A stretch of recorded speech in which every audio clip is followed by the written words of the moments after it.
அன்பு நண்பர்களுக்கு என்னுடைய வணக்கத்தை சொல்லி, நம்முடைய தலைவர்கள் எல்லோரும் இந்த பத்திரிகையாளர் சந்திப்பில் நம்மோடு இருக்கின்றார்கள்.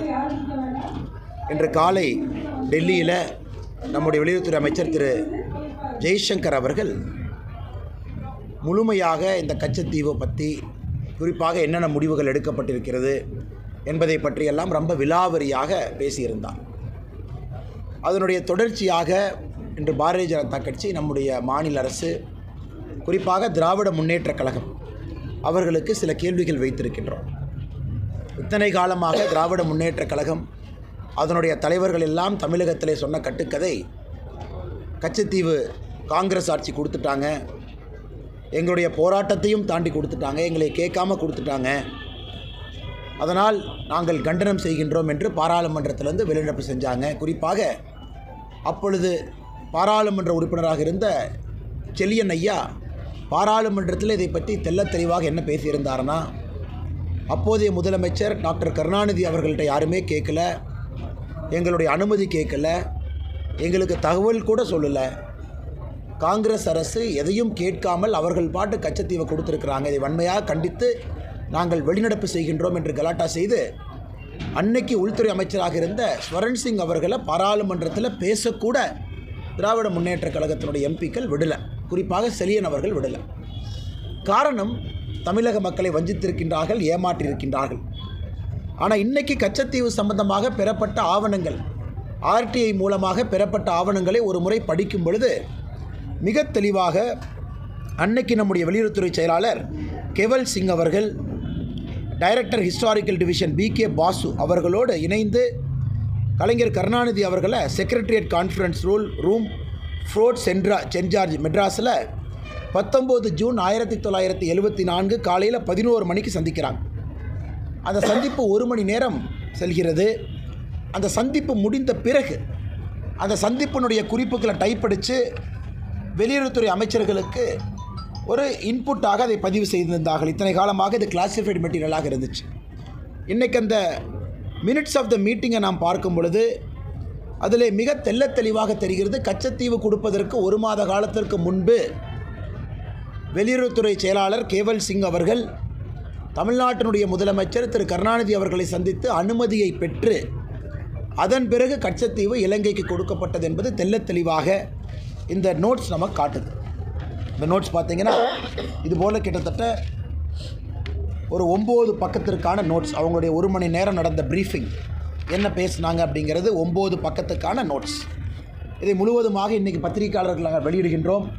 நேற்று பேசியது, இன்று பேசியது எல்லா காப்பியும் உங்களுக்கு கொடுத்துட்றோம்.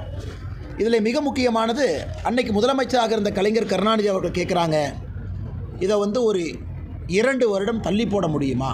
இன்றைக்கி வேண்டாம், 2 வருடம் தள்ளி போட்டு கச்சத்தீவை நீங்கள் தார வாருங்க, இன்றைக்கி வேண்டாம் என்று சொல்கிறாங்க. ஸோ கலைஞர் கருணாநிதி அவர்கள் இதில் தெள்ளத் தெளிவாக தமிழகத்தினுடைய முதலமைச்சராக கச்சத்தீவு இலங்கைக்கு கொடுக்கப்பட்டதிலே அவருடைய முடிவும் இதில் இருந்துச்சு. அதில் எந்த மாற்று கருத்தும் இல்லை. சகோதர சகோதரிகள், இதை படிக்கும் பொழுது உங்களுக்கும் தெரியும். அதன் பிறகு நம்முடைய கருணாநிதி அவர்களோடு தமிழகத்தினுடைய சீஃப் செக்ரட்டரி, தலைமைச் செயலாளர் சபாநாயகம் அவர்கள் இருந்தாங்க. அந்த மீட்டிங்கில் கொஞ்சம் நேரம் கழித்து ஹோம் செக்ரட்டரி அம்பரோஸ் அவங்க ஜாயின் பண்ணாங்க. அப்போ கூட கச்சத்தீவுக்கு நடுவில், குறிப்பாக அந்த ஃபிஷிங் லைனை கச்சத்தீவுக்கு சென்டரில் கொண்டு வர முடியுமா அப்படின்னு பேச்சுவார்த்தையில் நடந்துச்சு. ஆனால் கடைசியாக கருணாநிதி அவர்கள் கச்சத்தீவு காங்கிரஸ் அரசு இலங்கைக்கு கொடுப்பதில் சம்மதம் தெரிவித்தது மட்டுமில்லை, சின்ன விதமாக நான் போராட்டம் நடத்திக்கிறேன், இதை நான் லோக்கலில் ஹேண்டில் பண்ணிக்கிறேன், இதை பொலிட்டிக்கல் இஷ்யூ வரும்பொழுது நான் பார்த்துக்கிறேன், அந்த அளவுக்கு கருணாநிதி அவர்கள் அன்னைக்கு வெளியுறவுத்துறை செயலாளர் திரு கேவல் சிங் அவர்கள்ட்ட பேசியிருக்காங்க. ஆனால் இன்றைக்கி பாரதிய ஜனதா கட்சி நாங்கள் கேட்கக்கூடிய கேள்விகள், முதல் கேள்வி, அதாவது காங்கிரஸும் திராவிட முன்னேற்றக் கழகமும் 1974 கச்சத்தீவை திட்டமிட்டு சதி செய்துதான் இலங்கைக்கு கொடுத்திருக்கின்றார்கள். இதில் திராவிட முன்னேற்றக் கழகத்தினுடைய முழு பங்களிப்பு இருக்குது. இன்றைக்கி வெளியுறவுத்துறை அமைச்சர் திரு ஜெய்சங்கர் அவர்கள் சொன்னது போல் 21 முறை தமிழகத்தினுடைய முதலமைச்சர் நாடகத்திற்காக கடிதம் எழுதுகிறாங்க, கச்சத்தீவை மீட்டு தாருங்கள், கச்சத்தீவை மீட்டு தாருங்கள் என்று. அன்னைக்கு தமிழகத்தினுடைய முதலமைச்சர் கலைஞர் கருணாநிதி அவர்கள் கச்சத்தீவு கொடுப்பதற்கு சம்பந்தம் இல்லை என்று சொல்லியிருந்தால் கச்சத்தீவு மத்திய அரசு கொடுப்பதற்கு வாய்ப்பே இல்லை, கொடுத்துருக்க மாட்டாங்க. ஆனால் அவருக்கு பொலிட்டிக்கல் கம்பல்ஷன், பொலிட்டிக்கல் காரணம், அதற்காக சம்மதம் கொடுத்துவிட்டு 21 முறை வெளியுறவுத்துறை அமைச்சர் திரு ஜெய்சங்கர் அவர்களுக்கு கடிதம் எழுதியிருக்கின்றார்கள். இது எங்களுடைய முதல் கேள்வி. அப்போனா உங்களுடைய பங்களிப்புதில் இருந்திருக்கு. இன்றைக்கி தமிழகத்தினுடைய மீனவ சொந்தங்கள், குறிப்பாக ராமநாதபுரம் பகுதியில் கச்சத்தீவு கொடுத்த பிறகு இந்தியாவினுடைய ஜாகிரபிக்கல் பவுண்டரி எல்லை சுருங்கி இருக்கிறது. அதற்கு காரணம் மாபெரும் துரோகம் செய்தது காங்கிரஸும் திராவிட முன்னேற்ற கழகமும். இரண்டாவது, காங்கிரஸ் திமுக இருவரும் எப்பொழுதெல்லாம் சேருகின்றார்களோ அப்பொழுதெல்லாம் இந்தியாவினுடைய பகுதி ஏதாவது கொடுக்கப்பட்டிருக்கும். குறிப்பாக காங்கிரஸ் தனியாக இருந்தபொழுது அக்ஷய் சின், அருணாச்சல் பிரதேசில் ஒரு பகுதி, இதையெல்லாம் காங்கிரஸ் அவர்கள் கொடுத்திருக்கின்றார். திமுக சேர்ந்த பொழுது கச்சத்தீவை கொடுத்திருக்கிறாங்க. இந்திய இறையாண்மையின் மீது திராவிட முன்னேற்ற கழகத்திற்கு நம்பிக்கை இருக்கிறதா, இல்லை 1960 பேசின அதே பேச்சை தான் அவங்க பேச போகிறாங்களா, இதெல்லாம் இந்தியாவினுடைய ஜாகிரபிக்கல் பவுண்டரியாக தான் பார்க்குறாங்களா என்பதை திராவிட முன்னேற்ற கழகம் மறுபடியும் தெளிவுபடுத்த வேண்டிய அவசியம் இருக்குது. மூன்றாவது, இன்றைக்கி ஆழ்கடலில் நடக்கக்கூடிய எல்லா பிரச்சனைகளுக்கும் காரணம் திராவிட முன்னேற்ற கழகம் மட்டும்தான், வேறு யாரும் இல்லை. 2014க்கு முன்பு நூற்றுக்கணக்கான மீனவர்கள் சுடப்பட்டு கொல்லப்பட்டதற்கும் திராவிட முன்னேற்ற கழகம்தான் தார்மீக பொறுப்பேற்க வேண்டும். 2014க்கு பிறகு இருக்கக்கூடிய பிரச்சனைகளுக்கும் திராவிட முன்னேற்ற கழகம்தான் பொறுப்பேற்க வேண்டும். இன்றைக்கி பாரதிய ஜனதா கட்சி ஏதை பொதுமன்றத்தில் வைக்கிறோம், எதற்காக இன்று பேசுகின்றோம்? உங்களுக்கு தெரியும், தமிழக பாரதிய ஜனதா கட்சி குறிப்பாக கடந்த சில வருடங்களாக கச்சத்தீவை மீட்க வேண்டும் என்ற கோரிக்கையை வைத்து கொண்டிருக்கின்றோம். மத்திய வெளியுறவுத்துறை அமைச்சர் திரு ஜெய்சங்கர் அவர்களை சந்தித்து தமிழக பாரதிய ஜனதா கட்சி அதிகாரப்பூர்வமாக ஒரு மனுவை கொடுத்துருக்கோம், கச்சத்தீவை மீட்க வேண்டும். இது எங்களுடைய ஸ்டேட்டட் கோல். அதில் நாங்களும் மத்திய அரசுக்கு தெளிவுபடுத்தி கொண்டிருக்கின்றோம். குறிப்பாக எல்லை சுருங்கிய பிறகு அது எப்படிப்பட்ட பிரச்சனைகளை உருவாக்கி இருக்கிறது.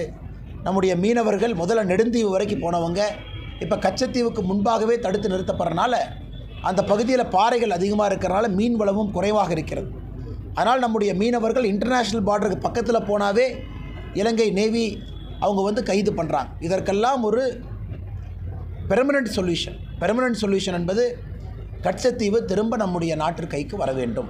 அது மட்டும் இல்லாமல் ஆர்டிக்கல் 6 அதன்படி தமிழக மீனவர்கள் கச்சத்தீவில் போய் வலையை போடலாம், உலர்த்தலாம், அங்கே கச்சத்தீவில் இருக்கலாம், ஆனால் தங்கக்கூடாது என்கின்ற ஆர்டிக்கல் 6ஐயும் கூட இந்த அக்ரிமெண்ட்டுக்கு பிறகு ஒரு வருடம் கழித்து அதையும் கூட காங்கிரஸ் ஆட்சி ஃபாரின் செக்ரட்டரி லெவல் கொழும்புவில் இந்தியாவில் 2 ஃபாரின் செக்ரட்டரி இணைந்து ஆர்டிக்கல் 6ஐயும் வாபஸ் வாங்கிட்டாங்க. அதன் பிறகு முழுமையாக கச்சத்தீவு என்பது இலங்கைக்கு சென்று விட்டது. ஆனால் இன்றைக்கு எங்களுடைய நோக்கம் திராவிட முன்னேற்ற கழகத்தினுடைய போலி முகத்திரையை மக்கள் மன்றத்திலே அம்பலப்படுத்த வேண்டும். எந்த அளவுக்கு சதி வேலையை செய்துவிட்டு கிட்டத்தட்ட இதே ஸ்டோரியை கடந்த 45 வருடங்களுக்கு மேலாக கச்சத்தீவு எங்களை கேட்காம கொடுத்துட்டாங்க, எங்கிட்ட அனுமதி கேட்கல அப்படின்னு தம்மா துமான் பார்லிமெண்ட்லாம் குதித்து இது ஏதோ காங்கிரஸ் செய்த சதி போல் பேசி கொண்டிருக்கின்றார்கள். ஆனால் இன்று நம் அனைவருக்கும் தெரியும், இந்த கச்சத்தீவை தாரை வார்த்தது காங்கிரஸ் மட்டுமல்ல, திராவிட முன்னேற்ற கழகம் சேர்ந்து செய்திருக்கக்கூடிய சதி. கடைசியாக பத்திரிகை நண்பர்கள் அந்த கேள்வியை கேட்பீங்க, கச்சத்தீவை திரும்ப இந்தியா எப்போ கொண்டு வரும்? இதற்கான பதில் இன்றைக்கு வெளியுறவுத்துறை அமைச்சர் திரு ஜெய்சங்கர் அவர்கள் டெல்லியில் நடந்த பத்திரிகையாளர் சந்திப்பில் தெரிவிச்சிருக்கிறாங்க. என்ன சொல்லியிருக்கிறாங்க? அதாவது இந்த பிரச்சனையை தீர்ப்பதற்கு என்னவெல்லாம் சொல்யூஷன் டேபிள் இருக்கோ எல்லாவற்றையும் நம்முடைய மத்திய அரசு ஆராய்ந்து கொண்டிருக்கின்றார்கள். அதற்கு மேல் ஒரு மாநில தலைவராக பாரதிய ஜனதா கட்சி ஏன்னா ஆட்சியில் இருக்கும், இதற்கு மேல் நாம் பேச விரும்பவில்லை. ஏன்னா அந்த policy and central governments court குறிப்பாக இன்றைக்கி வெளியுறவுத்துறை அமைச்சர் சொன்ன பதிலே போதுமான பதில். டேபிள் மேல் இருக்கக்கூடிய எல்லா சொல்யூஷனும் ஆராய்ந்து கொண்டிருக்கின்றோம். இதனுடைய அடிப்படை என்னென்னா, தமிழகத்தினுடைய மீனவ சொந்தங்கள் பாதிக்கப்படக்கூடாது, அதற்காக எல்லா ஆங்கிளையும் பார்த்துக்கிட்டு இருக்கோங்கிறாங்க. ஆனால் நிச்சயமாக நல்ல முடிவு இந்திய அரசு எடுப்பார்கள் என்கின்ற முழு நம்பிக்கை எங்களுக்கு இருக்குது. காரணம், இது மோடி அவர்கள், ஜெய்சங்கர்ஜி அவர்கள் இவர்களெல்லாம் தனி கவனம் இதில் செலுத்துகிறாங்க. ஆனால் இன்றைக்கி நாம் தெரிந்து கொள்ள வேண்டும், இது இல்லீகலி இலங்கைக்கு கொடுக்கப்பட்ட ஒரு பகுதி, இதுதான் உண்மை. இது அன்னைக்கே அடல் பிகாரி வாஜ்பாய் ஐயா பாராளுமன்றத்தில் மிக மிக கடுமையாக எதிர்த்திருந்தார்கள். இன்றைக்கி பத்திரிகை நண்பர்களுக்கு இது சம்பந்தமான கேள்வி இருந்தால் கேளுங்கன்னே பதில் சொல்லுங்கள்.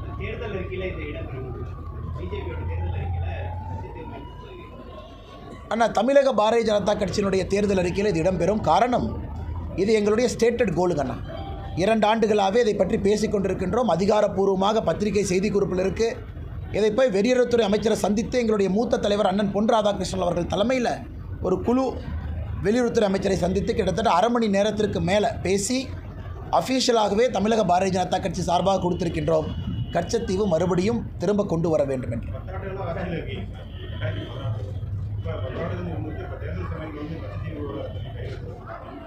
ஆனால் தேர்தல் சமயம்னு பார்க்காதீங்கன்னா, அதாவது இது குறிப்பாக எப்படி இது இன்றைக்கி வெளியே வந்துச்சுன்னா, நம்முடைய முதலமைச்சர் அவர்கள் மிக கடுமையாக ராமநாதபுரத்தில் ஒரு பொதுக்கூட்டத்திற்கு தேர்தல் அறிவிப்பதற்கு ஒரு மாதத்திற்கு முன்பு மிக கடுமையாக நம்முடைய பிரதமரை பற்றி கடுமையாக பேசியிருந்தார். நான் லெட்டர் எழுதினேன், கச்சத்தீவே வரல, நாங்கள் துரோகிகள் அல்ல, கச்சத்தீவு எங்களுக்கு தெரியாமல் கொடுத்தாங்க, அது இதுன்னு பேசியிருந்தாங்க ராமநாதபுரத்தில் மீனவர்கள் சபையில். அதன் பிறகுதான் உண்மையாலும் இது என்னென்னு கண்டுபிடிக்கணும், திராவிட முன்னேற்ற கழகத்தினுடைய பங்கு என்ன இருக்குது. ஏன்னா ஒரு பக்கம் நாம் சொல்லியிருக்கோம், நாம் எலெக்ஷனுக்காக கையில் எடுக்கல, 2 வருட காலமாகவே சொல்லி கொண்டிருக்கின்றோம் கச்சத்தீவை திரும்ப கொண்டு வரணும். இன்றைக்கி சொல்கிறதா அன்றைக்கி சொல்கிறேங்கண்ணா. ஸோ முதலமைச்சர் பேசிய பிறகு இதில் என்ன இருக்குது, என்ன நடந்திருக்குது என்று கண்டுபிடிப்பதற்காக ஆர்டிஐ மூலமாக அப்ளை செய்யப்பட்ட பொழுது இதெல்லாம் பொதுவெளியில் இல்லாத டாக்குமெண்ட்.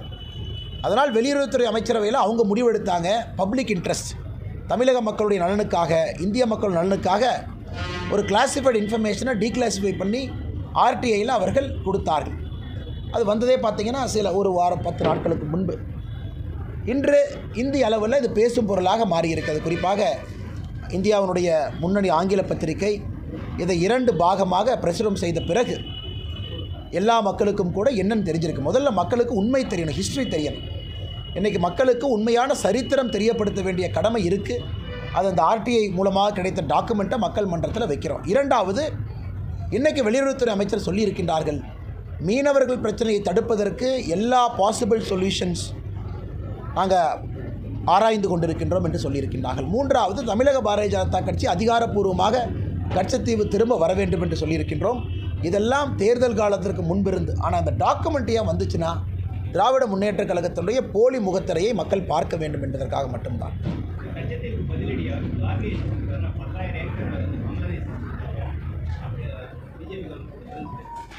அண்ணா ஓகேண்ணா, அதாவது இந்த 1974னா இந்தியா 2-3 அக்ரிமெண்ட் போட்டுச்சு. இந்த கச்சத்தீவு சமயத்தில் பார்த்தீங்கன்னா அப்பொழுதும் பங்களாதேஷோடு 2-3 அக்ரிமெண்ட் நம்ம போட்டோம். இந்த பங்களாதேஷும் நமக்கு இருக்கக்கூடிய பிரச்சனை பார்த்திங்கன்னா, இந்த பங்களாதேஷ்குள்ளே அன்க்ளேவ்ஸ்னு இருக்கும். அதாவது இந்திய பகுதி பங்களாதேஷ் எல்லைக்குள்ளே இருக்கும். அந்த எல்லைக்கு நீங்கள் போக வேண்டும் என்றால் பங்களாதேஷ் எல்லைக்குள்ளே போய் இந்திய பகுதிக்கு போகணும். இதை ஆன்க்ளேவ்ஸ் என்று சொல்வார்கள். இது முதல்லிருந்தே பிரச்சனை இருந்துச்சு. 1974 கொஞ்சம் பகுதி பங்களாதேஷுக்கு கொடுக்கப்பட்டது. அதன் பிறகு பங்களாதேஷினுடைய சில பகுதியும் நம்மக்கிட்ட பவுண்ட்ரி ஷேரிங்கில் அந்த கன்ஃபியூஷன் இருந்துச்சுங்கண்ணா. அதனால் இன்றைக்கி நம்முடைய அரசு வந்த பிறகு யாருக்கும் எந்த பிரச்சனையும் இல்லாமல் பங்களாதேஷுக்குள்ளே போகிறதற்கு போய்த்தான் இந்தியன் பார்டருக்கு போக முடியுங்கிற நிலைமையெல்லாம் இன்றைக்கி எடுத்து, குறிப்பாக நமக்கும் பங்களாதேஷுக்கும் இந்த கங்கை நதி அதோடைய ஃபரூக்கா பேரேஜ் அப்படிங்கிற ஒரு பிரச்சனை நமக்குள்ளே இருந்துச்சு. அதற்கு இன்றைக்கி தீர்வு நாம் கண்டுபிடித்திருக்கின்றோம். நமக்கும் பங்களாதேஷுக்கும் இருந்த பவுண்ட்ரி தீர்வை கண்டுபிடிச்சிருக்கோம். அதனால் மரியாதைக்குரிய காங்கிரஸினுடைய தலைவராக இருக்கக்கூடிய மல்லிகார்ஜுன் கார்கே அவர்கள் சரித்திரம் தெரியாமல் பேசுகிறாங்க. இது இந்தியாவுடைய பகுதியை எந்தவித பிரதிபலனும் இல்லாமல் கொடுத்துருக்கோம். அதாவது nothing in return from Sri Lanka. இலங்கையிலிருந்து ஒரு பைசா கூட நமக்கு லாபம் இல்லை. இதனால் இந்திய மீனவர்கள் இலங்கை கடற்பகுதிக்கு வரலாம், மீன் பிடிக்கலாம், கொடுங்க, அது வேறு. இலங்கை பகுதி வரைக்கும் வரலாம், வேறு. இந்தியன் ஃபிஷர்மேன் ரைட்ஸ் எவ்வளோ லைசன்ஸ் கொடுக்குறோம், அது வேறங்கன்னா எதுவுமே இல்லாமல் இந்தியாவுடைய நிலப்பரத்தை கொடுத்து இந்தியாவினுடைய பவுண்டரியை சுருக்கி ஆர்டிக்கல் 6 கச்சத்தீவு வரை செல்ல அனுமதி இருந்த ஆர்டிக்கல் 6ஐயும் எடுத்திருக்காங்க. அதனால் மரியாதைக்குரிய மல்லிகார்ஜுனன் கார்கே அவர்களுக்கு தெரியும், இதுவும் அதுவும் ஒன்றல்ல. இது இந்தியாவுடைய இறையாண்மையை கேள்விக்குறியாக்கி இருப்பது ஜூன் 1974 காங்கிரஸ் அரசு செய்த செயல்.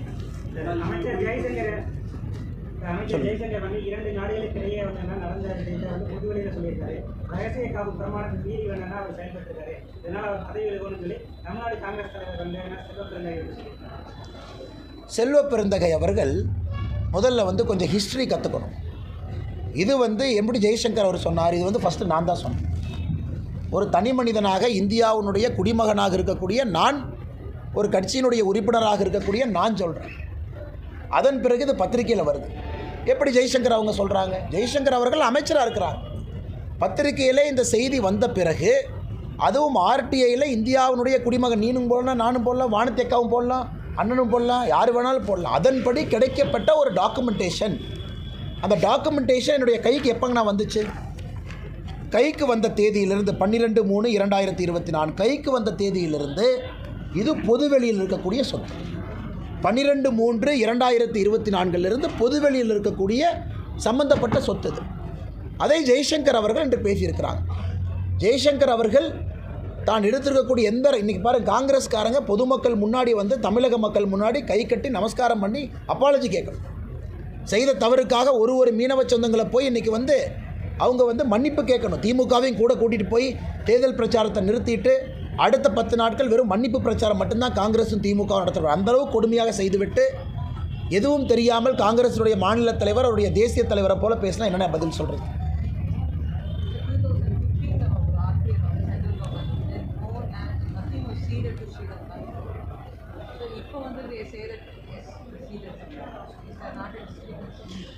Madam, I don't see any discrepancy, madam, because now after this document is declassified now, we know for a fact that this was not a deal that was done legitimately. Meaning 1968, the Indian Prime Minister, Madam Indira Gandhi, and her counterpart from Sri Lanka, Senanayaka ji, both met. Even then there was a lot of questions over why the meeting happened on Kachativu. Now the document, as you are yet to read this, madam, once you read it after the press conference as a very reputed reporter, you will clearly understand that including the Attorney General and our senior bureaucrats in the Ministry of External Affairs, they are very clear. India has a clear legal right over Kachativu.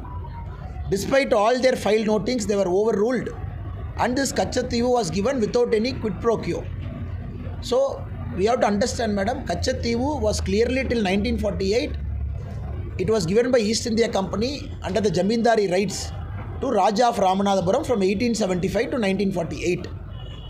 Until then, Raja of Ramanathapuram enjoyed undisputed privileged rights, including collection of pearls from there. And the duty and everything was paid only to the Madras Presidency. Now, after 1948 only, the Ceylon government started raising objections saying that Kachativu is part of the Dutch map. At that point of time, when Dutch were invaders in Sri Lanka, they were ruling. So they marked a small dot called some name in Dutch. They say it belongs to us.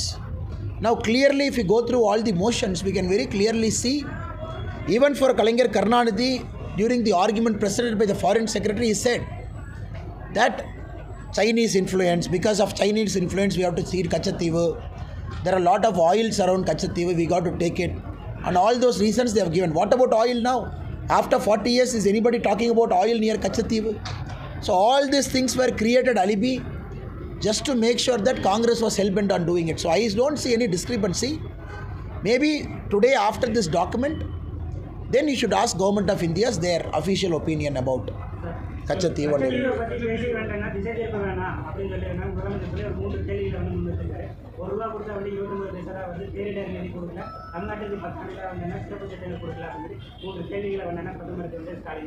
இதுக்கான அண்ணா முதலமைச்சர் அவர்களுக்கு selective amnesia இருக்குது. அவர் அப்பப்போ வானதி ஸ்ரீனிவாசன் அக்கா அவர்கள், நிர்மலா சீதாராமன் அவர்கள், நம்முடைய மூத்த தலைவர்கள்லாம் பதில் சொல்லிகிட்டே இருக்காங்க. அதை கேட்க மறந்துடுறாரு, இல்லை கேட்டால் அவருக்கு புரியறதில்லை. அதாவது முதலமைச்சர் என்ன சொல்கிறாருன்னா, கோபாலபுரம் அரசு போடக்கூடிய பட்ஜெட்டில் பட்ஜெட்ரி கிராண்டாக வர்றது மட்டும்தான் கணக்கு. இன்றைக்கி 45 லட்சம் விவசாயிகளுக்கு வருடத்திற்கு 6000 ரூபா வருது. கேஸ் சப்சிடி 400 ரூபா 300 ரூபா வருது. இதையெல்லாம் சேர்த்தக்கூடாதா? அதையெல்லாம் சேர்த்த மாட்டாங்களாம்மா. ஏன்னா அது மோடி ஐயா நேரடியாக கொடுக்குறதாம்மா. இங்கே ஒரு வீடு கட்டினால் 2,63,000 ரூபா மானியம், அதையும் சேர்த்த மாட்டாங்க. ஏன்னா மோடி ஐயா நேரடியாக கொடுக்குறது. ஸோ வங்கி கணக்குக்கு மோடி ஐயா ஒரு ஏர்போர்ட் கட்டுறாங்க பாரத பிரதமர் அவர்கள் திருச்சியில், அந்த பணத்தை சேர்த்திக்க மாட்டாங்க.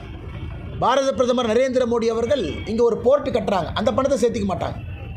பாரத பிரதமர் நரேந்திர மோடி அவர்கள் ரயில்வே மூலமாக பணத்தை இன்வெஸ்ட் பண்ணுறாங்க, அதை சேர்த்திக்க மாட்டாங்க. ஸோ இவர்களை பொறுத்தவரை அந்த கணக்கு தனி. எங்களுக்கு பட்ஜெட்ரி சப்போர்ட்டாக என்ன வந்திருக்கோ அதை மட்டும்தான் எடுத்துக்கொள்வோம் என்று சொல்வது முட்டாள்தனமான வாதம். ஒரு முதலமைச்சர் அவர்கள் நான் பிடித்த முயலுக்கு 3 கால் என்று தொடர்ந்து சொன்னால் அது முதலமைச்சரை சந்தேகப்படுறதா முயலை சந்தேகப்படுறதா நீங்களே முடிவு பண்ணிக்க. இதை நிர்மலா சீதாராமன் அவர்கள் மிக தெளிவாக சென்னையில் இன்க்ளூடிங் நம்பர்ஸோட பேசி டைரக்ட் டாக்ஸேஷன், இன்டைரக்ட் டாக்ஸேஷன் எல்லாம் பேசிய பிறகு முதலமைச்சர் அவர்கள் திரும்ப திரும்ப இதையே பேசி கொண்டிருக்கார். 33 மாதமாக அவர் செஞ்ச சாதனை என்னன்னு நான் கேட்குறேங்கண்ணா. அவர் செஞ்ச சாதனையை சொல்லட்டும். எதுவுமே செய்யாமல் 1960 அரசியலை கையில் எடுத்து சுற்றிட்டு இருக்காங்க. இரண்டாவது, தமிழ்நாட்டுக்கு கொடுத்த சிறப்பு திட்டங்கள் என்ன? ஒரு திட்டமே சிறப்பு திட்டம் தான். எத்தனை திட்டங்கள் வந்திருக்கிறது? 10,76,000 கோடி ரூபாய் தமிழகத்துக்குள்ளே வந்திருக்கு.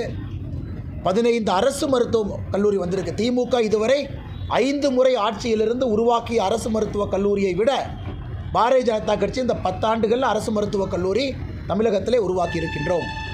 அதே போல் ஒரு போர்ட் எடுங்க, உள்கட்டமைப்பு எடுங்க, ஏர்போர்ட் எடுங்க, எல்லா வசதிகளும் அடித்தட்ட பாருங்கள். சாதாரண மக்களுக்கு கொண்டு வரக்கூடிய திட்டங்களை பாருங்கள்.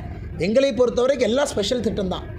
முதலமைச்சர் அவர்களுக்கு 50,000 கோடி ஒரு திட்டம் போட்டால் தான் இவங்க தனியாக டெண்டர் கமிஷன்லாம் கொடுக்கணும்னு நினச்சாங்கன்னா அந்த மாதிரி ஸ்பெஷல் திட்டம்லாம் தேவையில்லை. மக்களுக்கு 10,76,000 கோடி முத்ரா கடன் தமிழக நம்பர் 1. இன்றைக்கி நம்ம கோயம்புத்தூரில் இருக்கிறோம், மாவட்டத்தில் நம்பர் 1. 2 லட்சம் கோடி ரூபாய் முத்ரா உள்ள நம்ம வாங்கியிருக்கோம். இது ஸ்பெஷல் திட்டம் இல்லையா? இந்தியாவில் நம்பர் 1 இருக்கும். இது ஸ்பெஷல் திட்டம் இல்லையா? அதனால் முதலமைச்சர் அவர்கள் கேட்குற கேள்விக்கு பதில் சொல்லணும். அதாவது எதற்காக நீங்கள் எங்களை கேட்காம கச்சத்தீவை கொடுத்தான்னு எதுக்கு சொன்னாங்க? அவருடைய பாராளுமன்ற உறுப்பினர் பாராளுமன்றத்திலேருந்து எதுக்கு வெளிநடப்பு பண்ணாங்க? அவங்க வெளிநடப்பு செய்த போது பேசின பேச்சு என்ன? ஆனால் இன்றைக்கு உண்மை வெளிவந்த பிறகு முதலமைச்சர் அவர்கள் தான் திசை திருப்ப முயல்கின்றாரோ தவிர உண்மையைத்தான் நாங்கள் மக்கள் மன்றத்திலே வைக்கின்றோம். ஆனால் கொஞ்சம் சத்தமாக சொல்லுங்கண்ணே. சாரிண்ணே.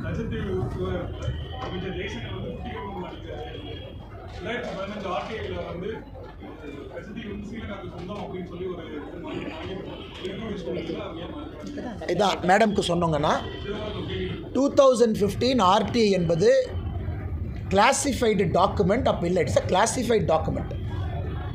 உதாரணத்துக்குங்கன்னா ஆர்டிஐ செக்ஷனுக்கு அது போகுது. அவங்க பப்ளிக்லி அவைலபிள் டாக்குமெண்ட்டை வச்சு ஒரு ரிப்ளை கொடுக்குறாங்க. அதுதான் நடந்தது. அதான் மேடம்க்கு சொன்னேன். இன்றைக்கி 12/3/2024 பொதுவெளியில் வரக்கூடிய டாக்குமெண்ட் இது இன்றைக்கி பொதுவெளிக்கு வருது. அதன் பிறகு நீங்கள் கேள்வி கேட்குங்கிறதா நான் சொல்கிறேங்க. நான் ஏன்னா இன்றைக்கி தான் ஒரு புதிய செய்தியை வெளியே வைக்கிறோம். ஆனால் கிளாசிஃபைட் டாக்குமெண்ட்னா உதாரணத்திற்கு இதில் கலைஞர் கருணாநிதி அவங்க கேட்பாங்க அந்த வெளியுறவுத்துறை செயலாளர்கிட்ட, யாருக்கெல்லாம் அது தெரியும்னு. அப்போ வெளியுறவுத்துறை செயலாளர் சொல்லுவார், இந்திரா காந்தி அம்மாவுக்கு தெரியும், இன்னொரு அமைச்சருக்கு தெரியும், உங்களுக்கு தெரியும். நம்ம 3 பேர்த்துக்கு மட்டும்தான் அது தெரியும், வேறு யாருக்குமே தெரியாது. அப்படித்தான் முடிவு எடுக்கப்பட்டிருக்கிறது. காங்கிரஸ் கட்சியில் பிரதமருக்கும் ஒரு அமைச்சருக்கும், அதன் பிறகு தமிழகத்தில் நம்முடைய முதலமைச்சராக இருந்த கலைஞர் கருணாநிதி அவர்கள். கலைஞர் கேட்குறாங்க, எதிர்க்கட்சி தலைவருக்கு தெரியுமான்னு. நாங்கள் எதிர்க்கட்சி தலைவருக்கு சொல்லலை, பிரைம் மினிஸ்டர் சொல்ல வேண்டாம்னு சொல்லிட்டாங்க. அப்படி தான் முடிவெடுக்கப்பட்டது. அதனால தான் இது பேர் கிளாசிஃபைட் டாக்குமெண்ட். இன்றைக்கி இது டீக்ளாசிஃபை ஆகிருக்கு. ஸோ இன்றிலிருந்து தான் புதிய இன்ஃபர்மேஷனே பொதுவெளிக்கு வருதுங்கண்ணா.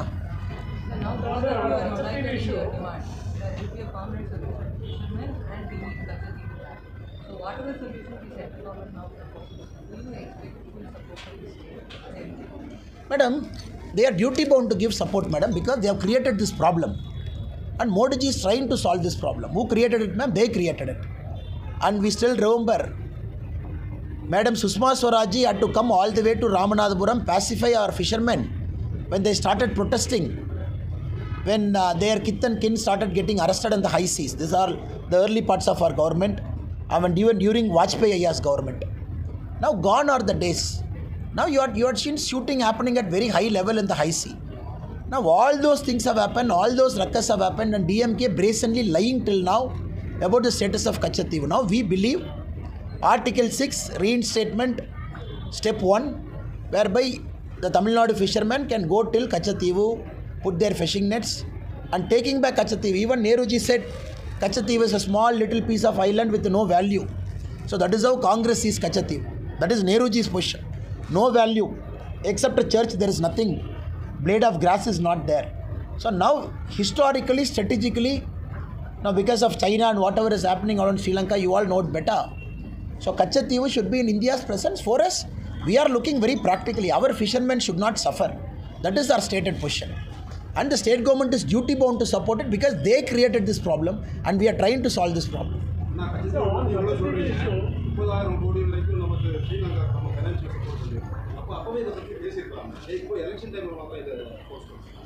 ஆனால் 1948 குறிப்பாக இந்த ஃபைல் நோட்டிங்கில் ஆரம்ப பகுதியை பார்த்தீங்கன்னா 1948 இலங்கை முதலாக கேட்குறான், கச்சத்தீவு எங்களுக்கு வேணும் அப்படின்னு முதலாக டிமாண்ட் வைக்கிறாங்க.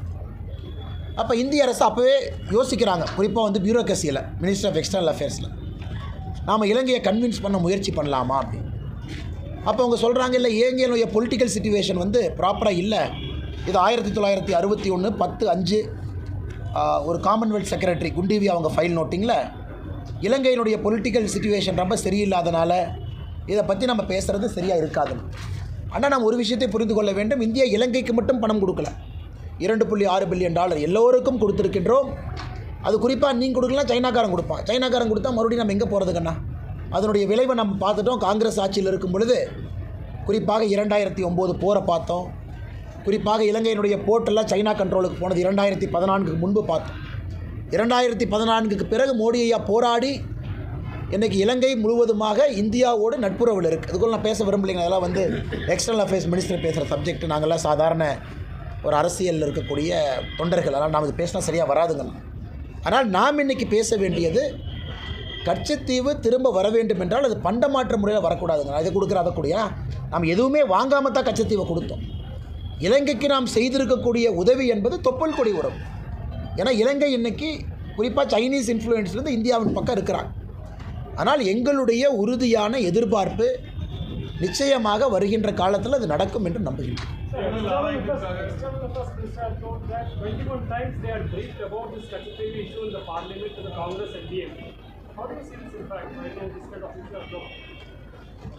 Sir, I see this as a chief minister of a state blatantly and openly lying, knowing fully well his father ceded Kachativu. He was part of Madam Indira Gandhi's decision illegally without keeping Parliament in the loop. The reason I'm saying this with a lot of confidence, sir, because the Article 1 in the Constitution of India that defines the boundary of a country, and nobody can alter a boundary or include anything to a country without the Parliament's approval. That is Article 1. So in this case, without keeping Parliament was informed by the Home Minister Swaran Singh ji. The Parliament was just informed after the maritime agreement between India and Sri Lanka got signed. Now the cat is out of the bag, where we know the Chief Minister of Tamil Nadu then, Mr. Kalaignar Karunanidhi ji, was fully aware of it even a month before he gave his concurrence. So now after that, his son writing a letter 21 times to the Honorable External Affairs Minister, it only shows even the son wanted something to hide, which is shameful.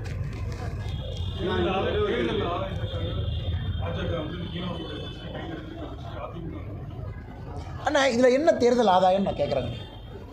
2 ஆண்டுகளாக கச்சத்தீவு தமிழகத்தோடு இந்தியாவோடு இருக்க வேண்டும்னு எல்லாம் சொல்கிறோம். பொன்னாரண்ண தலைமையில் ஒரு குழு 2 ஆண்டுகளுக்கு முன்பே போய் நம்முடைய வெளியுறவுத்துறை அமைச்சரை பார்க்குறாங்க. அப்போ எங்கே தேர்தல் வந்துச்சுங்கண்ணே? முதலமைச்சர் அவர்கள் கச்சத்தீவை பற்றி பேசிய பிறகு ஆர்டிஐயில் போட்டு எடுக்கப்பட்ட டாக்குமெண்ட்டை பொதுவெளியில் விடுறோம். இதற்கும் தேர்தலுக்கும் என்ன சம்பந்தம்? இந்த தேர்தல் நேரத்திலான கச்சத்தீவு வரப்போகுது. இன்றைக்கி மக்கள் மன்றத்தில் உண்மையை சொல்கிறோம். மக்கள் மன்றத்தில் பாரதிய ஜனதா கட்சி எவ்வளோ சீரியஸாக இருக்குதுன்னு நம்ம சொல்கிறோம். நம்முடைய மீனவ சொந்தங்களுக்காக எவ்வளோ சீரியஸாக இருக்குன்னு சொல்கிறோம். அதாங்க நான் உண்மை. இன்றைக்கி எதிர்க்கட்சிகள் வந்து கையை பிசைந்து கொண்டு ஒரு கட்சி ப்ராப்ளமில் இருந்தாங்க, இன்னொரு கட்சி சொல்யூஷனில் இருக்க விருப்பம் இல்லை. நாம் என்ன சொல்கிறது? நான் அவங்கள பற்றி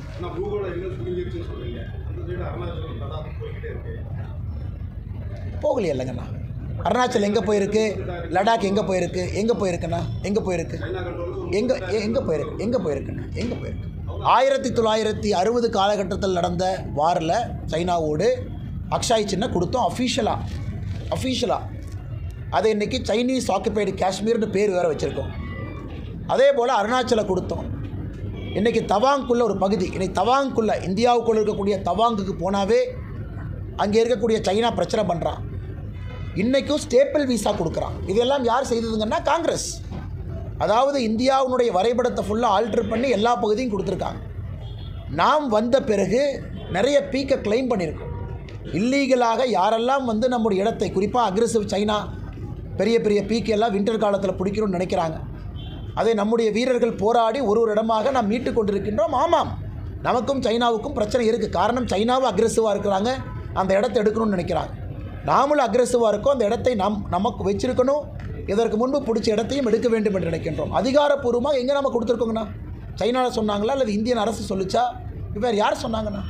அதனால் அதிகாரப்பூர்வமாக இந்தியாவுடைய எல்லை பகுதியை, குறிப்பாக காஷ்மீர் பகுதியும் அருணாச்சல் பகுதியும் சைனாவுக்கு கொடுத்திருப்பது காங்கிரஸ் தான். இன்றைக்கி காங்கிரஸ் எப்பெல்லாம் ஆட்சியில் இருக்காங்களோ பிரச்சனை தான்.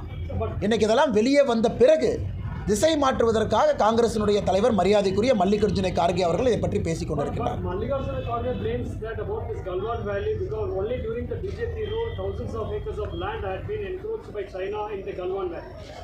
Sir, I would like to remind you, the Defence Minister, Mr. A.K. Antony Ji, in 2011 in Parliament, he said, the best way to retain India's defence is not to do any developmental project in the border area.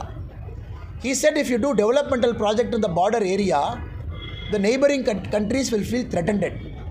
That is why in India's border area, not even a single road was put, not even a tunnel was built. That is A.K. Antony Ji of Congress government. Now after we have come, we are securing all the border areas. We are building tunnels, we are building 6-lane roads. The fighter jet bases are getting created. Transport for flights are getting landed. Now in this context, we all know an aggressive China, when it is trying to take India's land, India is fighting back. What happened in Galwan is a classic case where a bellicose China wanted to take India's territory. And our brave soldiers, we fought it. And we have also secured some high passes now, which is in India's control. Now if there is one party in India which cannot speak about India's territorial integrity, it is Congress party.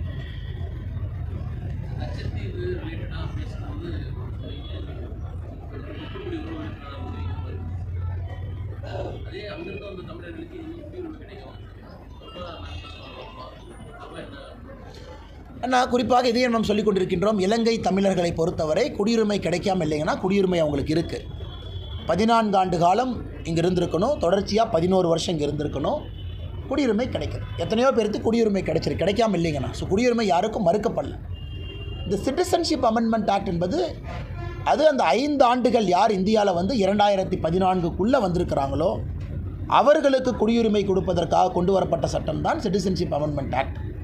ஆனால் இலங்கை தமிழர்களுக்கு யாரும் குடியுரிமை மறுக்கவில்லை, குடியுரிமை கிடைக்குது. நம்முடைய ஆட்சியிலையும் குடியுரிமை கொடுத்துருக்கோம். ப்ரொவைடட் 14 வருஷத்தில் 11 ஆண்டுகள் இந்தியாவில் வாழ்ந்துருக்கணுங்கண்ணா. இன்றைக்கி நம்முடைய அரசு வந்த பிறகு குறிப்பாக அமித்ஷாஜி அவர்கள் இதை பற்றி 2-3 இடத்துல கிளாரிஃபை பண்ணியிருக்காங்க. இது குறிப்பாக சிஏஏ என்பது ரிலீஜியஸ் பெர்சிக்யூஷன். அந்த நாடுகள்லாம் இஸ்லாமிக் ரிப்பப்ளிக் என்று சொன்ன காரணத்தினால் அங்கே இருக்கக்கூடிய மற்ற மதத்தினர் வெளியே வந்திருக்காங்க. கிறிஸ்தவர்கள், இந்துக்கள், சீக்கியர்கள் எல்லாரும் வெளியே வந்திருக்கிறாங்க. அவர்களுக்கான சட்டம். ஸோ இது குடியுரிமை இல்லை அப்படின்னு சொல்லக்கூடாதுன்னா, குடியுரிமை இருக்குது, குடியுரிமை வாங்கிட்டு இருக்காங்க. இப்போ ரெண்டாவது இன்னும் டீட்டெயிலாக அதுக்குள்ளே போய் வாரின் போது வந்திருக்கிறாங்க.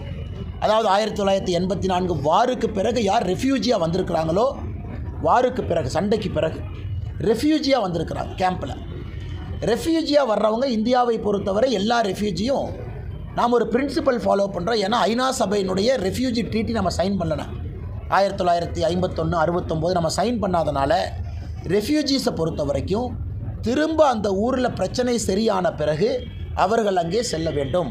இது பிரின்சிபல் ஆஃப் நான் ரிஃபால்மெண்ட் அப்படிங்கிற ஒரு பாலிசியை இந்தியா ஃபாலோ பண்ணுது. இது 1950 ஃபாலோ பண்ணுறோம். இது புதுசாக பிஜேபி கவர்மெண்ட் வந்தோடனே இல்லைங்கன்னா, காங்கிரஸ் ஆட்சியிலும் இதே தான். ரெஃப்யூஜிஸை பொறுத்தவரை, அதாவது இலங்கை தமிழர்களில் யார் ரெஃப்யூஜியாக ஒரு போருக்காக அங்கிருந்து தப்பிச்சு இங்கே வந்து நம்முடைய நாட்டில் இருக்கிறாங்களோ அவர்களுக்கு என்டையர்லி டிஃப்ரெண்ட் சிஸ்டம்.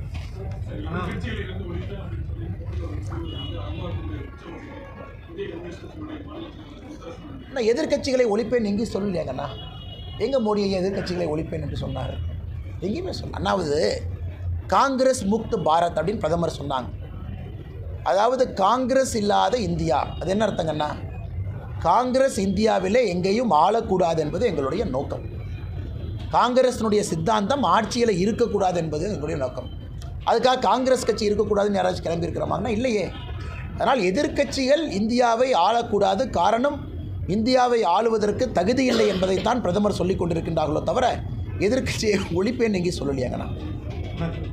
கோவையில் வந்து கட்டப்பட்ட மேம்பாலம் வந்து கமிஷனுக்காக கட்டப்பட்டது அப்படின்னு சொல்லி குற்றச்சாட்டு வச்சிருக்கீங்க. இருக்கக்கூடிய மேம்பாலம் வந்து பயனுள்ள இல்லைன்னு நம்ம சொல்லியிருக்கீங்க பெருசாக.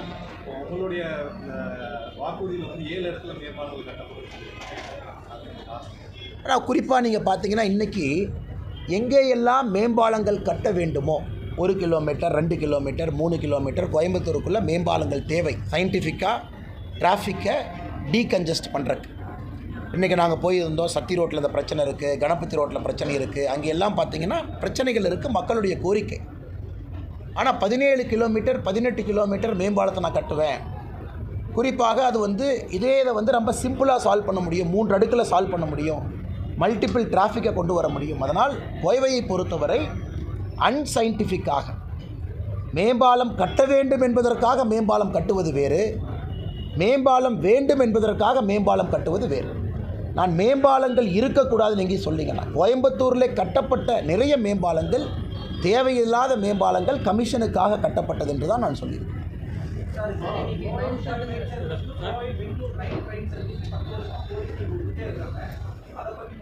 இப்போ தானே வந்தே பாரத் உங்களுக்கு ஆரம்பித்திருக்கின்றோம் கோவையிலிருந்து பெங்களூருக்கு. அதுவும் மக்களுடைய கோரிக்கை ஏற்று கம்ஃபர்டபுள் டைமிங் 6 மணி இங்கேருந்து டிபார்ச்சர். அதே போல் அங்கே இன்றைக்கி வந்தே பாரத் பார்த்திங்கன்னா கோயம்புத்தூருக்கும் பெங்களூருக்கும் வந்தே பாரத் முதலாக வெற்றிகரமாக வந்திருக்கு. அதே ஒரு சாதனை தானுங்கண்ணா. அதை தாண்டி இன்னும் வந்தே பாரத் அதிகமாக இயக்கப்பட வேண்டும், அதுவும் மக்களுடைய கோரிக்கை. இன்னும் வேகமாக 5.5 மணி நேரம் 6 மணி நேரத்தில் போக முடியுமான்னு கேட்குறாங்க. அதனால் எங்களுடைய நிலைப்பாடு ரொம்ப தெளிவாக இருக்கின்றோம். குறிப்பாக Coimbatore central railway station officials railway minister என்ன சொல்கிறாங்கன்னா, புதிதாக ட்ரெயின் இயக்குவதற்கு இங்கே வாய்ப்புகள் குறைவு, பிகாஸ் கன்ஜஸ்டட் ஸ்டேட்டில் இருக்குது. இன்றைக்கி நமக்கு இருக்கக்கூடிய வாய்ப்பு Peelamedu railway station, Singanur railway station இரண்டையும் கூட துரிதப்படுத்தி இன்னும் கொஞ்சம் பெரிய ரயில்வே ஸ்டேஷனாக மாற்ற வேண்டிய கட்டாயம் இருக்குது. இன்றைக்கி இந்த அம்ரித் பாரத் ப்ராஜெக்டில் கூட பார்த்திங்கன்னா போத்தனூர் ரயில்வே ஸ்டேஷனை நம்முடைய அரசு கையில் எடுத்து பெரிதுபடுத்தி கொண்டிருக்கின்றோம். காரணம், புதிதாக ஒரு ரயில் ஆரிஜின் பாயிண்ட் கோயம்புத்தூர்லேருந்து ஆரம்பிப்பதே கடினம், பிகாஸ் உள்ளே வர முடியாத அந்தளவுக்கு ட்ரெயின் இருக்குங்கிறாங்க. அப்படி இருக்கும் பொழுது பீலமேடு சிங்கானூர் இதெல்லாம் பயன்படுத்தி கோயம்புத்தூரிலிருந்து மரியாதைக்குரிய சகோதரர் சொல்வது போல் இன்னும் புதிய வழித்தடங்கள் வேண்டும் என்றால், அதுவும் நம்முடைய தேர்தல் வாக்குறுதியில் ஒரு வாக்குறுதியாக வச்சுருக்கோங்கன்னா இதே பாயிண்ட்டுக்காக தான் வச்சுருக்கோம்.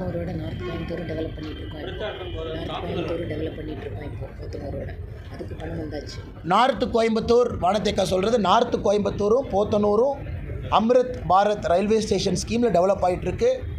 காரணம், டிராஃபிக்கை டீகன்ஜஸ்ட் பண்ணணும். நாங்கள் புதுசாக ப்ரப்போஸ் பண்ணியிருப்பது பீலமேடையும் சிங்கானூரையும் தரம் உயர்த்த வேண்டும் என்றும் சொல்லுகின்றோம்.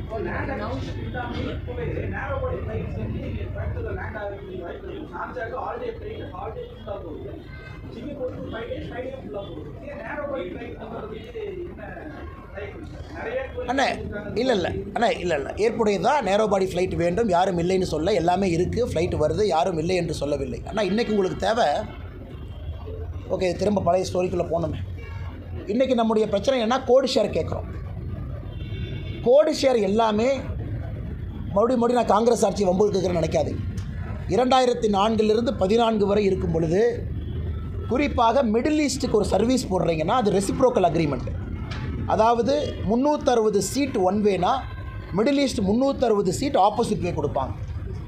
அப்போ ஜெட் ஏர்வேஸ், நான் கம்பெனி பேரெலாம் எடுக்க விரும்பலை, பிரஃபுல் பட்டேல் அவங்க எல்லாம் இன்றைக்கி ஏவியேஷன் மினிஸ்டராக இருந்தாங்க. அதன் பிறகு நிறைய பிரச்சனைகள் அங்கே நடந்துச்சு. அதன் பிறகு அது சுப்ரீம் கோர்ட் வரைக்குமெல்லாம் போச்சு, இந்த ரூட் ஸ்கீம் எல்லாம் போச்சு. அதுக்குள்ளே நான் போக விரும்பலைங்கன்னா. ஆனால் இன்றைக்கி புதிதாக மிடில் ஈஸ்ட்டுக்குள்ளே நீங்கள் போயிட்டு வரணும், புதிதாக ஒரு விமான நிலையத்தை மிடில் ஈஸ்ட்டுக்குள்ளே அனுப்பணுன்னா ஏற்கனவே இயங்கக்கூடிய ஒரு விமானத்தினுடைய ரைட்டை தான் இப்போ வாங்கணும். புது வழித்தடங்கள் மிடில் ஈஸ்ட்டுக்கு இல்லை. அதை தாண்டி நீங்கள் மிடில் ஈஸ்ட்டுக்கு போடணும் அப்படின்னா புதிதாக மிடில் ஈஸ்ட்டில் இருக்கக்கூடிய வைடு பாடி ஏர்க்ராஃப்ட் பர்மிஷன் கொடுக்கணும். இந்தியாவிலிருந்து வைடு பாடி ஏர்க்ராஃப்ட் மிடில் ஈஸ்ட்டுக்கு போகணும். அப்படின்னா பிஸ்னஸ் கிளாஸோட எக்ஸிக்யூட்டிவ் கிளாஸோட அந்த பெரிய விமானம், அதான் இன்றைக்கி இருக்கக்கூடிய நிலைமை. இன்றைக்கி கோயம்புத்தூர் மக்களுக்காக நாங்கள் போராடி கொண்டிருப்பது வைடு பாடி ஏர்ப்ளைன் கோட் ஷேரில். குறிப்பாக இங்கேருந்து அமெரிக்கா போகும்போது ஒரு லக்கேஜ் இங்கே கோயம்புத்தூர் ஏர்போர்ட்டில் போட்டிங்கன்னா யூஎஸில் ஏதோ ஒரு நகரத்தில் நீங்கள் எடுக்கணும்.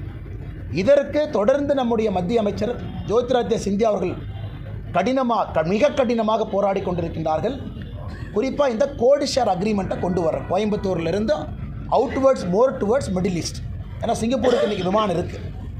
இரண்டாவது, கோயம்புத்தூரை பொறுத்தவரை இன்றைக்கி இது பேசஞ்சர் ஹேண்ட்லிங் கெப்பாசிட்டி ரொம்ப குறைவாக இருக்கலாம். இன்றைக்கி இருக்கக்கூடிய வளர்ச்சிக்கும் இன்றைக்கி இருக்கக்கூடிய பேசஞ்சர் இன்ஃப்ளோக்கும் கோயம்புத்தூர் விமான நிலையம் ஒரு சிறிய விமான நிலையம். இதில் ஹேண்டில் பண்ண முடியாது, ரொம்ப கன்ஜஸ்டடாக இருக்குது. ஒரு லாஞ்சிலிருந்து உள்ளே போய் பாருங்கள், கம்ஃபர்டபுளாக யாரும் வந்துட்டு போக முடியாது. அதற்காகத்தான் ஏர்போர்ட் எக்ஸ்பேன்ஷன் வேண்டும். இதை 10 ஆண்டு காலமாக பேசி கொண்டிருக்கின்றோம். கடைசி 87 ஏக்கரை மாநில அரசு கொடுக்காம வச்சுருக்காங்க.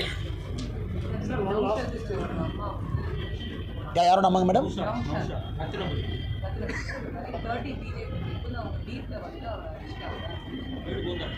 இதெல்லாம் அரசியல் எப்பவுமே கொடுக்கறதாங்க. அதாவது எங்களுடைய 3 தொண்டர்கள் வாக்கு சேகரிக்க போகிறாங்க. கல்லால் அடித்து கலாட்டா பண்ணி கைது செய்து 5 நாட்கள் கழித்து இன்றைக்கி திமுக காரங்கெல்லாம் போய் அவங்க அம்மாவை கிளப்பி கம்ப்ளைண்ட் கொடுக்குறாங்கன்னா கோயம்புத்தூரினுடைய அரசியல் எப்படி இருக்குன்னு பாருங்கள். 5 நாட்கள் கழிச்சு, அதுவும் கல்லடிப்பட்டு எங்களுடைய தொண்டர்கள் மருத்துவமனையில் இருக்கிறாங்க. அப்படி யாராச்சும் போவாங்களா? எங்களுக்கு எந்த பகுதியில் செல்ல வேண்டுமோ அந்த பகுதியில் தான் போகிறோம். இத்தனை கோயம்புத்தூருக்குள்ளே இத்தனை இடத்துல போய் வாக்கு சேகரிக்கிறாங்க. எங்கேயாச்சும் பிரச்சனை வந்திருக்கா? இந்த நௌஷாத் என்கின்ற மனிதன் தானே பிரச்சனை ஆரம்பிச்சிருக்கான். இந்த ஏரியாக்குள்ளே வரக்கூடாது, இது நோ பவுண்ட்ஸ் ஏரியா, இது ஒரு பர்டிகுலர் சமுதாயம் மட்டும்தான் வாழுவாங்க, இதெல்லாம் பேசியது யார்? நௌஷாத். காவல்துறை அப்போவே 2 பக்கம் விசாரித்தாங்கல்ல, எதுக்கு நௌஷாதை கைது பண்ணாங்க? அப்போ காவல்துறை அன்றைக்கி விசாரித்தாங்க, எலெக்ஷன் கமிஷன் அஃபீஷியல்ஸ் ஸ்பாட்டுக்கு போனாங்க. ஸோ 5 நாட்கள் கழித்து புதிதாக ஒரு கம்ப்ளைண்ட் கொடுக்குறாங்கன்னா இதில் அரசியல் உள்நோக்கம் என்ன இருக்குது அப்படின்றதை நீங்களே புரிந்து கொள்ள வேண்டும். அண்ணே மறுபடி சொல்லுங்கண்ணே. அதெல்லாம் பொய் கேஸுண்ணே, அதெல்லாம் பார்த்துக்கலாண்ணே. 5 நாள் கழித்து கைது பண்ணி ஜெயிலில் வச்சதுக்கப்புறம் 5 நாள் கழித்து ஒரு புது கம்ப்ளைண்ட்டை கொடுத்தா அது திமுகக்காரர் அது பின்னாடி இருக்கான். இதை விட என்னென்ன சொல்கிறது, அதெல்லாம் பார்த்துக்கலாம் அஃபீஷியல்.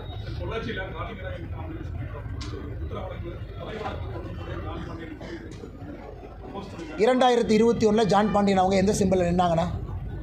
2021 ஜான் பாண்டியன் அவர்கள் இரட்டை இலை சிம்பிள் எங்கே நின்னாங்க? எக்மோரில். அதற்கு முன்பு ஜான் பாண்டியன் அவர்கள் எங்கே இருந்தாங்க? இன்றைக்கே அந்த இஷ்யூவை கிளப்புறீங்க. 2021 சட்டமன்ற தேர்தலில் ஜான் பாண்டியன் அவர்கள் போட்டியிடும் பொழுது இந்த பிரச்சனை எங்கே போச்சு? அன்றைக்கே யாரும் பேசலை. இன்னைக்கு 2024 ஜான் பாண்டியன் போட்டியிடும் பொழுது மட்டும் ஏன் பேசுகிறாங்க? எங்களை பொறுத்தவரை ஒரு கட்சி நீங்கள் நடத்தும் பொழுது சுப்ரீம் கோர்ட்டில் என்ன சொல்லியிருக்காங்க? அக்யூட்டல் சொல்லியிருக்காங்க. எமோஷனாக கட்சி நடத்த முடியாது. சுப்ரீம் கோர்ட்டினுடைய ஃபைனல் தீர்ப்பு என்ன? நாங்கள் எல்லோரையும் மதிக்கின்றோம், எல்லோரையும் சமமாக பார்க்கின்றோம். அப்போனா சுப்ரீம் கோர்ட்டினுடைய தீர்ப்பை எதிர்த்து இந்த கட்சி வேலை செய்யணுமா? சுப்ரீம் கோர்ட்டினுடைய ஃபைனல் தீர்ப்பு அக்யூட்டல்னு இருக்குது. ஸோ இன்றைக்கி நாங்கள் சுப்ரீம் கோர்ட்டினுடைய தீர்ப்பு தப்புன்னு நீங்கள் சொல்கிறீங்களா?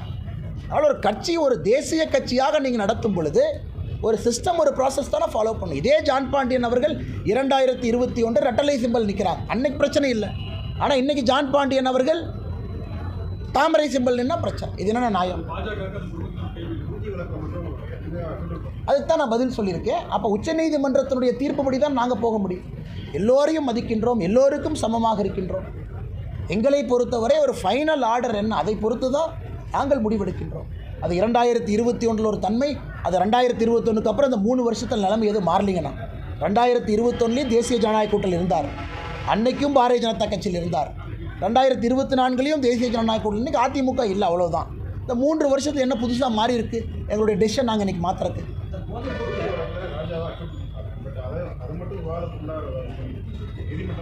இல்லைண்ணே. ஸ்பெஷல் சிபிஐ கோர்ட்டில் அப்பீல் இருக்குல்ல, இது சுப்ரீம் கோர்ட்டினுடைய ஃபைனல் தீர்ப்பில்ல, சுப்ரீம் கோர்ட்டினுடைய ஃபைனல் தீர்ப்பில்ல, இதுவும் அப்பீல் போய் தான் அக்யூட்டல் ஆச்சு. இப்போ அந்த தீர்ப்புக்கு மேலே எங்கே போவீங்கன்னு நான் கேட்குறேன். இன்றைக்கி ராஜா அவர்களுக்கு உச்சநீதிமன்றம் சுப்ரீம் கோர்ட்டு ஃபைனலாக இவர் நிரபராதின்னு சொல்லிட்டு உங்கள் வாதத்தை நான் ஏற்றுக்கிறேன். ஏன்னா அதான் ஹையஸ்ட் இந்த லேண்ட் இருக்கக்கூடிய கோர்ட். நான் சுப்ரீம் கோர்ட்டினுடைய தீர்ப்பை குறிப்பிட்றேன். நான் ஒரு ட்ரையல் கோர்ட்டினுடைய தீர்ப்பை குறிப்பிட்றேன். ஏன்னா ட்ரையல் கோர்ட்டினுடைய எல்லா தீர்ப்பும் இன்றைக்கி அப்பீல் இருக்குது. இன்றைக்கி ஸ்பெஷல் சிபிஐ கோர்ட்டில் ட்ரையல் போயிட்டு. நான் சொல்வது இந்தியாவுடைய ஃபைனல் கோர்ட் சுப்ரீம் கோர்ட்டில் இருக்கக்கூடிய ஃபைனல் தீர்ப்பு. அதுக்கு மேலே அப்பீலுக்கு நான் எங்கே போவேன்னு நான் கேட்குறேங்க.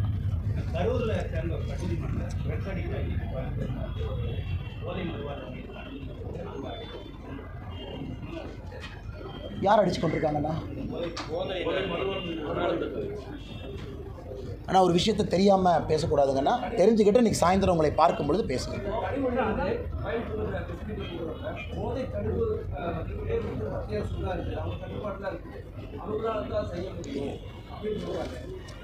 ஆனால் NDPS சட்டம் அந்த எனக்கு பிரச்சனை என்னென்னா இந்த திமுக அரசியல்வாதிகிட்ட பேசி மூளை மழுங்குது. NDPS சட்டம் யாருக்கு அதிகாரம் கொடுக்குது? ஒரு லோக்கல் ஸ்டேஷன் ஹவுஸ் ஆஃபீஸருக்கு அதிகாரம் கொடுக்குது. ஒரு சப் இன்ஸ்பெக்டர் ஆக்ஷன் எடுக்கலாம், DYSP ஆக்ஷன் எடுக்கலாம், சூப்பர்டென்ட் ஆஃப் போலீஸ் ஆக்ஷன் எடுக்கலாம். அப்போ NDPS சட்டத்தை திருத்திடுவோமா? இந்த narcotic drugs psychotropic substances act, அந்த ட்ரக்ஸுக்கு இருக்கக்கூடிய ஒரே சட்டம் NDPS சட்டம். அது மாநில அரசுக்கு அதிகாரம் கொடுக்கிறது. இங்கே இருக்கக்கூடிய காவல்துறை அது செயல்படுத்துறதுக்கு தான் காவல்துறைக்கு இருக்குது. அதனால தான் தமிழ்நாடு அரசுலேயே காவல்துறையில் ஆன்டி ட்ரக் செல் வச்சுருக்காங்க. இல்லை கனிமொழி அவர்கள் ஏதாச்சும் உளர்றாங்கன்னா எப்படின்னு அதுக்கு நான் பதில் சொல்கிறேன். Sir, regarding this fisherman issue right now, you earlier stated that the DMK should be responsible for all the death and the killing of our fishermen in the sea, as well as which has been killed by Sri Lanka. With this situation, are they not the citizens of India? Why not the government of India make Sri Lanka accountable for all these deaths? Sir, you have to understand, now whichever death has happened, so even now when a boat gets seized, picked up, each boat has got a GPS which gets submitted in Sri Lankan court.